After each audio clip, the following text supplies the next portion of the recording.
Aimer sa femme comme Christ a aimé l'Église, tout en spécifiant que l'homme est le chef de la famille.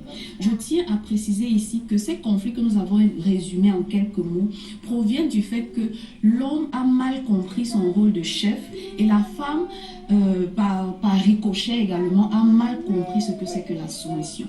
Si le mari qui est le capitaine du bateau ne connaît pas la direction ou ne comprend pas la direction, c'est normal qu'à un moment donné, que le bateau fasse naufrage et que ça aille dans tous les sens. Quand Dieu demande à la femme d'être soumise à son mari, disons que la soumission, ce n'est pas l'esclavage, ce n'est pas le silence absolu comme on voit la compréhension erronée que les femmes ont et même les hommes. Ce n'est pas l'esclavage, ce n'est pas le silence, ce n'est pas le manque de parole, le manque d'affirmation de soi. La soumission se résume à ce respect-là. Ça veut dire que je sais quand parler à mon mari, je sais comment lui parler, j'utilise la manière. Une femme soumise, c'est une femme douce. Ce n'est pas une femme qui va parler n'importe comment, n'importe quand et dire n'importe quoi à son mari. Je peux m'affirmer, je peux dire ce que je peux. Parce que même si vous avez raison et que vous venez avec le ton élevé, que vous venez avec la guerre, comme on dit, comme pour faire le bras de fer, immédiatement ce monsieur va se braquer. Il a l'impression que son autorité est challengée. Maintenant, l'homme à lui doit comprendre que la femme, telle que Dieu la présente dans la Bible, la femme est une partenaire. Ce n'est pas un sujet que je dois absolument dominer. La Bible demande au chef de montrer l'exemple, de servir, comme nous pouvons dire comme nous pouvons voir dans la Bible, où Jésus-Christ a lavé les pieds de ses disciples.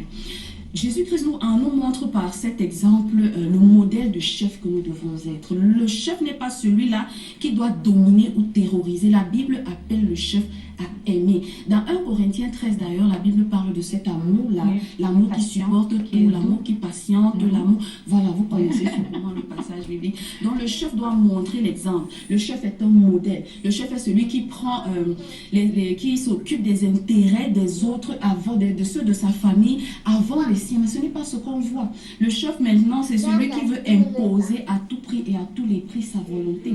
Cependant, la femme aussi doit comprendre que parce que je suis assistant, il y a un directeur.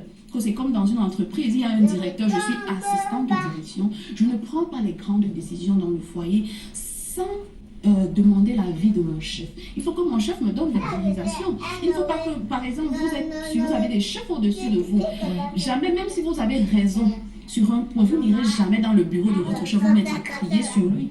Vraiment, patron, c'est comme ça. Non, vous allez utiliser la manière. Et si jamais votre chef vous dit, ton idée là, je ne la valide pas, vous allez vous tourner simplement et partir. C'est à peu près cette image-là qui doit être vécue dans le foyer. Mais c'est toute une école, Yvonne. Oui, c'est toute une école. Et c'est pourquoi je vous parlais de préparation. Il faut que les femmes et les hommes se forment et se préparent au mariage. Le mariage est un engagement vital qui implique toute la destinée d'un être humain. Comprenons quand même que quand on parle de soumission et de l'autorité du mari, la soumission de la femme et l'autorité du mari, ça ne veut en aucun cas dire que la femme est inférieure.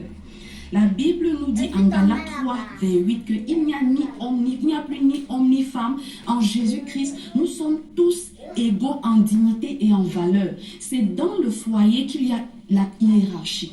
Et cette hiérarchisation, je viens de vous l'expliquer tout à l'heure. Dieu n'appelle pas le chef qui est l'homme à dominer, il l'appelle à aimer. Avant